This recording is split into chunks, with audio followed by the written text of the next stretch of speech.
Once upon a time, in a small African city called Anioma, there lived a young lady named Uche. She was the daughter of the pastor of the small church in Anioma. Her father's name was Pastor Udoka, and her mother's name was Ijeoma. Uche was a well brought up girl from a godly home.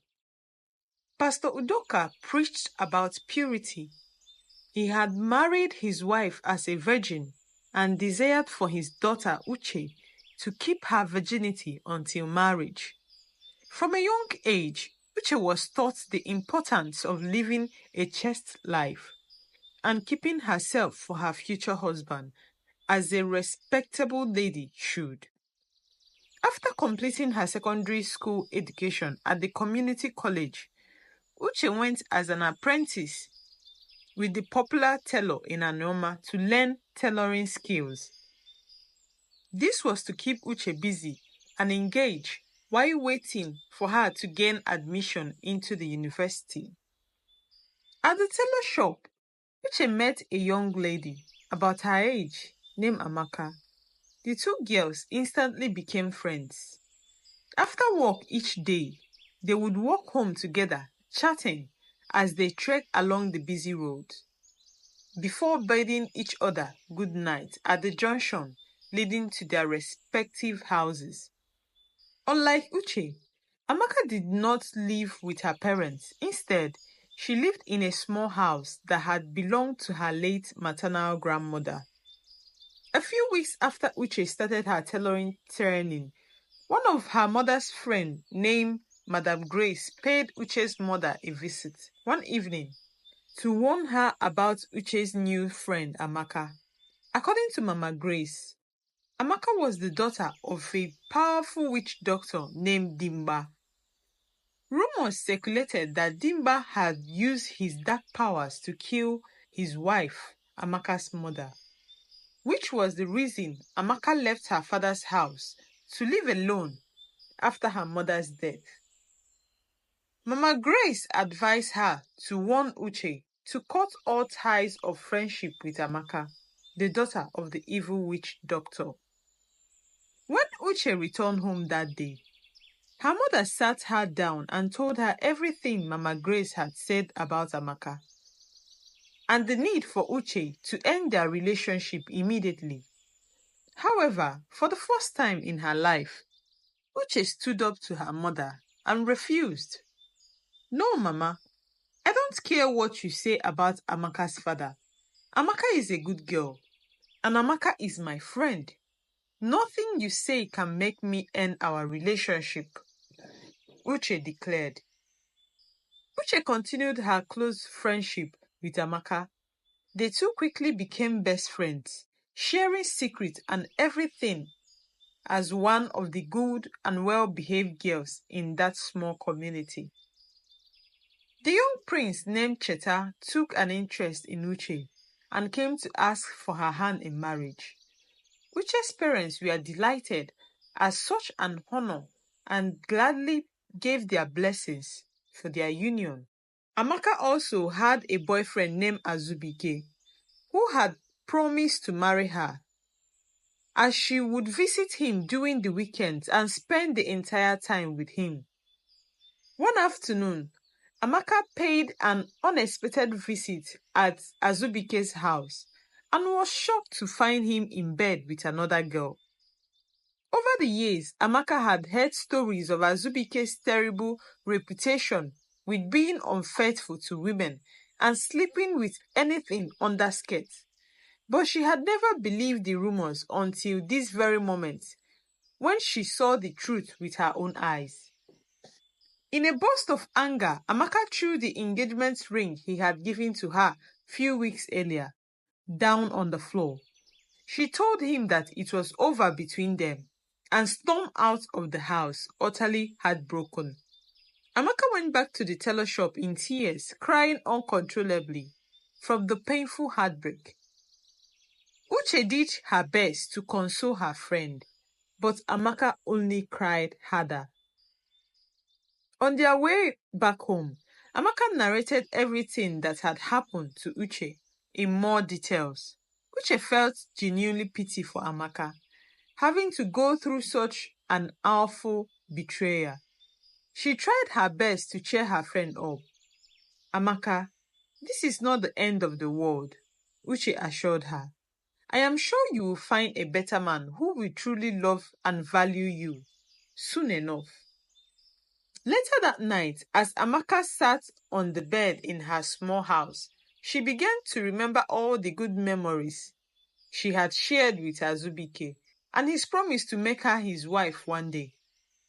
Why should I allow just one incident of him cheating to ruin everything we have had together? Perhaps I overreacted. Amaka thought out loud to herself. The next day, Uche was shocked when Amaka told her about the new plans to go back and beg Azubike for forgiveness. I think I overreacted, Uche, Amaka admitted. With that, she asked Uche to accompany her to Azubike's house to apologize to him and take back the engagement ring she had thrown away in anger. Uche was not at all in support of this idea of Amaka going back to same man who had cheated on her out of the blue without any sign of genuine remorse. But Amaka's heart was set utterly infatuated, and she simply would not listen to Uche's voice of reasoning, warning against it. Amaka was determined to win back Azubike's affection no matter what it took, despite the hurtful betrayal. The plan was that Uche would go in first to speak to Azubike on Amaka's behalf. Once she was able to convince Azubike and get him to agree to take her back, then Amaka would come in. As so, the two young ladies set out together towards Azubike's house to put this plan to action. Once they arrived, Uche went inside alone while Amaka waited under a tree beside the house as they had planned beforehand. Inside, Uche found Azubike sad and depressed, sitting on a mat, drinking some fresh palm wine. Uche greeted him politely and told him that she had come to talk to him about Amaka and the situation between them. Azubike welcomed her and motioned her to join him on the mat. He stood up briefly, heading into the small kitchen area. Unknown to Uche, inside the kitchen, Azubike opened a small pouch and added a mysterious powdery substance inside an empty cup before pouring some of the palm wine into that same cup. Azubike returned and handed the cup of palm wine over to Uche. She thanked him and took a sip of the tinted drink, and that was the last thing Uche could remember. Moments later, Uche woke up to find herself in a complete disarray, lying on Azubike's bed in a devastated state, with her clothes scattered everywhere. It didn't take long for the sickening realization to hit her. Azubike had slept with her and forcefully stripped her of her precious virginity. Just as Uche was trying to make sense of this horrifying situation, Amaka came barging into the house after growing impatient for waiting too long outside. Amaka was utterly shocked at the scene of her best friend Uche in such a compromising state on Azubike's bed. Before Uche could get a word out of her mouth to explain, Amaka let out a piercing scream of anguish and betrayal. "You evil man! You forced yourself on me and took my virginity, all my pride and purity," Uche cried. Amaka's face contoured with rage. "You lying, deceitful snake!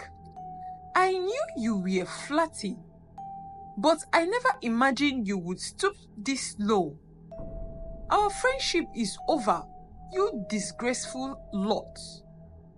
And with that, Amaka turned around and stormed back out of the house. leaving a traumatized Uche behind.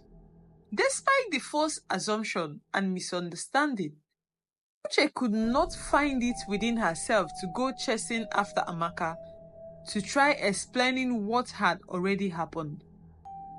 She felt so ashamed, dirty, and utterly devastated over having her innocence stolen in such a cruel manner.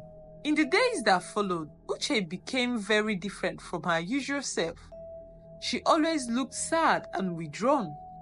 However, she could not bring herself to tell her parents that she had lost her virginity, the most precious thing they wanted her to keep till marriage. Her father will see her as a worthless trash if he finds out. What use is a girl who is no longer a virgin? Uche thought about the prince. Would he still want to marry her if this got out? So many thoughts ran through Uche's mind. Oh, what about Amaka? Will she understand that Uche was also a victim? Would Amaka ever forgive her?